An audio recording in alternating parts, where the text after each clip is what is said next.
tell President Ruto, I stood up and told Zuma, you have sold out Gaddafi. Mnangagwa is the highest sellout ever in the history of African politics. Museveni firstly must go and rest all his oversized suits as well. We say this out of love. Grandpa, it's enough now. Julius Malema is arguably one of the greatest Pan-African leaders of our time. He is very informed on the things happening in the continent and never late to comment, either congratulating or disagreeing with matters Africa. Let's take a look at Julius Malema memorable moments reacting on African leaders. I was in the ANC when they went to attack Libya.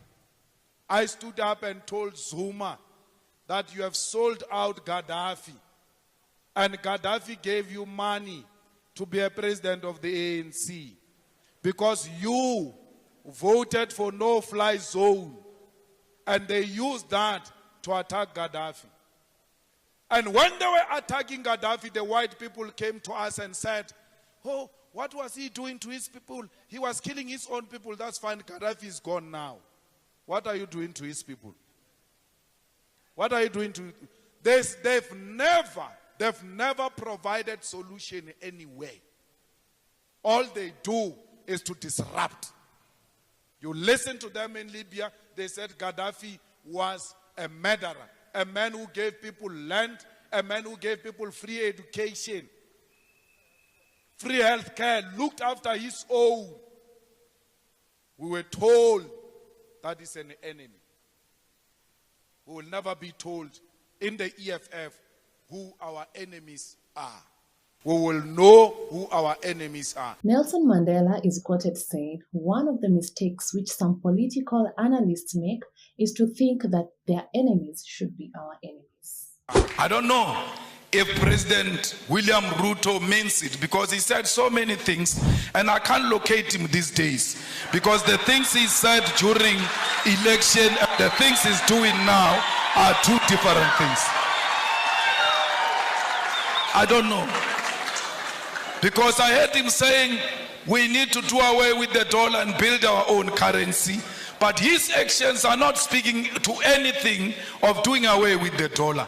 The latest being putting a red carpet for a murderer, a person who killed the Kenyan people, coming into this country, receiving a red carpet and being saluted by our own army. He is referring to the visit by King Charles III and Queen Camilla, who visited Kenya on October 31st, the year 2023, for a 4-day state visit. This is not a Kenyan army, it's not a colonialist army. The Kenyan army is a product of the Mau Mau rebellion, and those who killed our people in the Mau Mau rebellion cannot be saluted by the same army of the children of those who were killed during Mau Mau rebellion. We have a duty to stay true to the cause. We have a duty to remind the king and Britain of what they did to us. Indeed, he shows no remorse. He says this was bad, it shouldn't have happened. But he runs short of, I apologize, I am sorry. He will never say he is sorry, for because he thinks that his race makes him superior and he's not qualified to apologize to those who are junior to him. We call upon the Kenyan government to be firm and to decide what they want to be. Do they want to be Pan-Africanist, or do they want to be proponents of neo-colonialism? You can't have it both. Only one call must be made, and that call is of Pan-Africanism. Museveni firstly must go and rest all his oversized suits as well, because it's a big problem. The man must just go. Bobi Wine is a brother to us.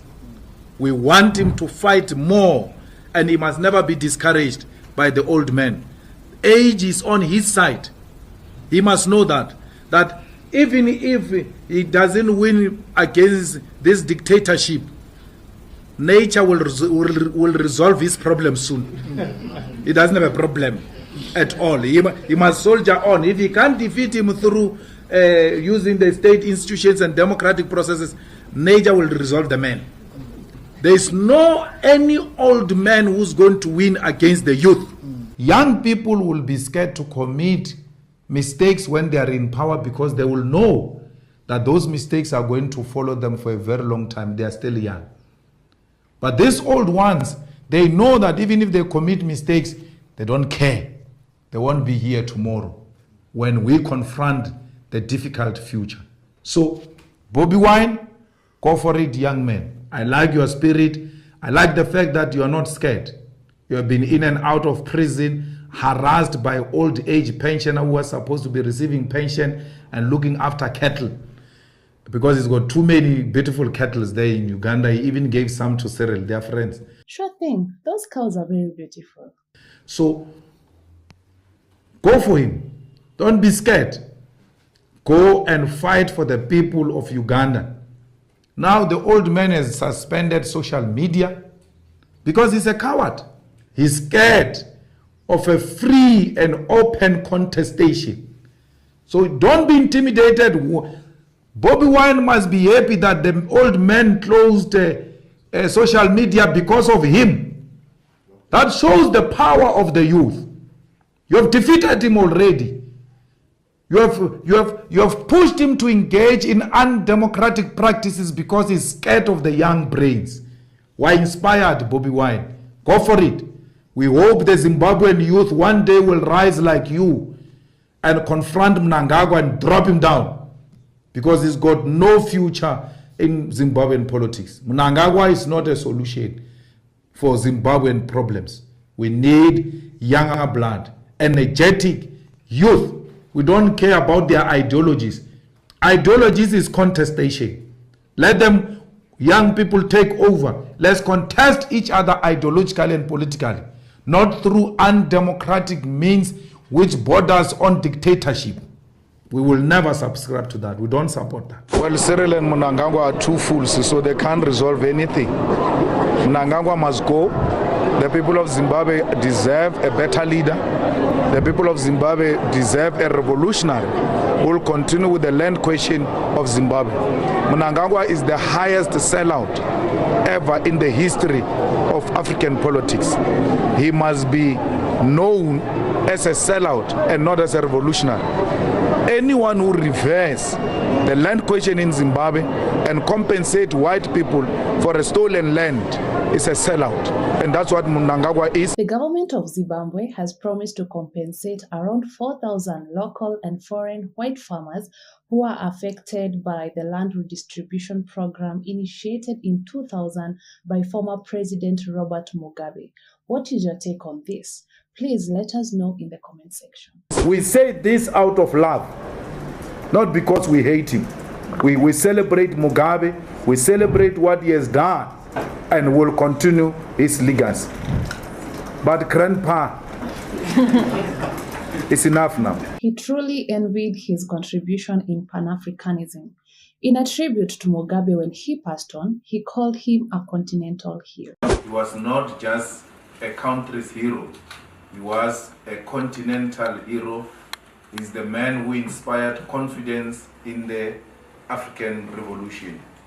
We really are sorry about what happened to President Mugabe. He played his role and he inspired a lot of confidence throughout the continent and the diaspora. Many people who engaged in the revolution against imperialism and colonialism were amongst many other people inspired by President Mugabe. Fellow Africans, that generation is living now. We owe it to them to continue the good fight, the fight for the economic emancipation of the continent. We owe it to them to protect their legacy, because it is that legacy of this generation, the Julius Nyerere generation, the Nelson Mandela generation, the Robert Mugabe generation, which must inspire many generations to come. We are incomplete without President Mugabe. Let us celebrate him as a hero. Let us not allow the enemies of our revolution to tell us who Robert Mugabe was. Only us can tell them who Robert Mugabe was. And Robert Mugabe was a revolutionary fighter. Robert Mugabe was a hero. Robert Mugabe is a martyr. Robert Mugabe is a fearless fighter for the land of the people of Zimbabwe and the entire continent of Africa. When ANC was banned, she was the only woman in the 80s who could say Viva ANC more than men. She's the one who traveled the world popularizing the release of her husband. When the ANC flag was crimed to be found in its position, she will raise the ANC flag high in the 80s. When they came from prison, when they came from exile, when they came from underground, the first person they isolated was her. They destroyed her. They said she's an undesirable person. What did Winnie Mandela do? The more the ANC ill-treated her, the more loyal she stayed, the more disciplined she became, and said, I am the ANC. She never said, because I'm the one who raised the flag, when no one could raise the flag, I must be the president at all costs. If you don't make me president, I'm leaving.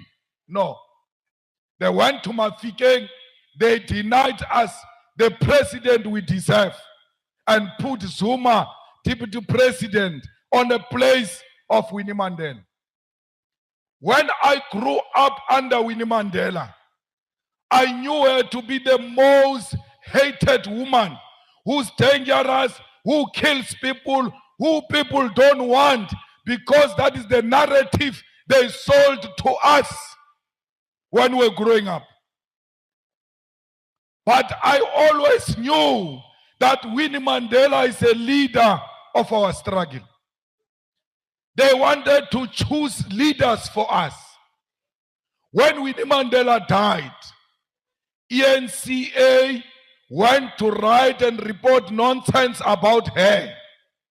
What did the people of South Africa do? That is the first action I saw. When South Africans said to ENCA, you are reporting nonsense. You can't do that. This is not Winnie we know. Remember, we are told Winnie that she's not liked by anyone. South Africans defended her. On a Friday, a day before a burial, I went to fetch her from a mortuary. When we came back with her from a mortuary, I found grannies with chairs, taking the chairs outside their yards, sitting down as we're driving her to a home. The grannies were waving goodbyes to this woman I was told is hated by everyone.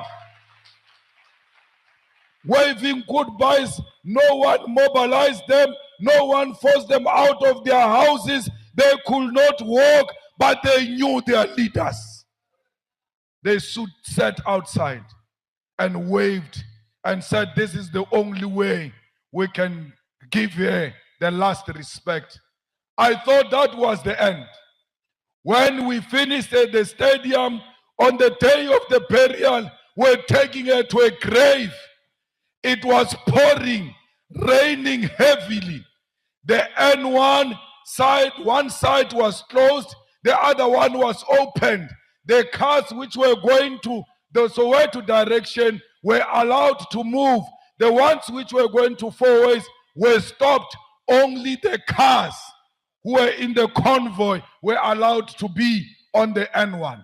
These cars which were moving stopped on their own under heavy rains, waved their goodbyes. No one said to them, stop, under heavy rains. Go and salute. If you don't salute, we don't give you jobs. The most hated woman, the most rejected woman, the people came out of their houses and stood under the rain to salute her. We turned into 4 ways where black elite and white people share the space. Both black and white came out. What was even worse, white people allowed their children to come out and stand under the heavy rains to wave to a hated woman. Why did they salute her? Why did they wave for her? Her discipline, her loyalty to the struggle for the liberation of our people has earned her the title Mother of the Nation. Who doesn't wave when your mother has passed on? Who doesn't say goodbyes when the mother has passed on? When Castro said, history will absolve me, I saw that in action when we're burying Winnie Mandela, who required nobody's validation, spoke her mind, stood firm on principle. Even on the face of death, they locked her in a solitary confinement, meaning you stay there alone. She sat in that cell alone. They were trying to break her. The only thing that showed life which she could speak to was ants. She was talking to ants in her cell and sharing her thoughts and her ideas in the cell. When they released her, she was more determined. She was never a provincial chair. She was never a secretary. She was never a minister. She was never a president. She never threw her toys out of the court. You have never been arrested. You have never been persecuted. So few people know your name. You come here and lose a position and want everything to stop. We're not here for positions. We are here for ideas. Wow, that was a powerful speech. Come to think of it, some bits of African history need to be rewritten, right?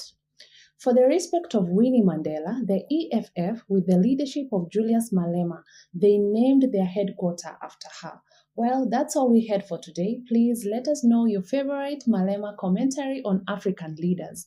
Let's make a date on the next one. I have been your host, Mary M. Muturi.